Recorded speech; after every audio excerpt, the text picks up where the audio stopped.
আজ এই পৃথিবীতে একমাত্র ভালোবাসার প্রাণী হলো মানুষ। আর এ কারণেই মানুষ একজন আরেকজনের সঙ্গে ভালোবাসা বিনিময় করে চলতে পারে। কিন্তু তারপরেও কেন এত দ্বিধা, কেন এত দ্বন্দ্ব? চলুন তার কয়েকটি কারণ আমরা আলোচনা করি। তার একটি কারণ হলো স্বার্থ। মানুষের ব্যক্তিগত চাহিদা, লক্ষ্য এবং স্বার্থ ভিন্ন হয়। যখন এই চাহিদাগুলো একে অপরের সঙ্গে মিলে না, তখন তা বিরোধের জন্ম দেয়।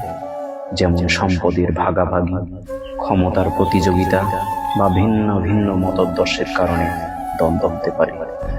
দ্বিতীয় কারণ, এক অপরের সঙ্গে ভুল বোঝাবুঝি।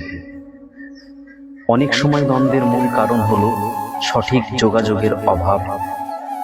মানুষ একে অপরের কথা ভুল বুঝতে পারে বা নিজেদের অনুভূতি ও উদ্দেশ্য সঠিকভাবে প্রকাশ করতে ব্যর্থ হয়। এতে করে অহেতুক সন্দেহ ও ভুল বোঝাবুঝি তৈরি হতেই থাকে। তৃতীয় কারণ, বিশ্বাস ও মূল্যবোধ। প্রতিটি মানুষের নিজস্ব বিশ্বাস, ধর্মীয় ধারণা এবং মূল্যবোধ থাকে। যখন এই বিশ্বাসগুলো একে অপরের থেকে সম্পূর্ণ আলাদা হয়, তখন তা তীব্র বিতর্কের দিকে নিয়ে যেতে পারে, যা শেষ পর্যন্ত দ্বন্দ্বে পরিণত হয়।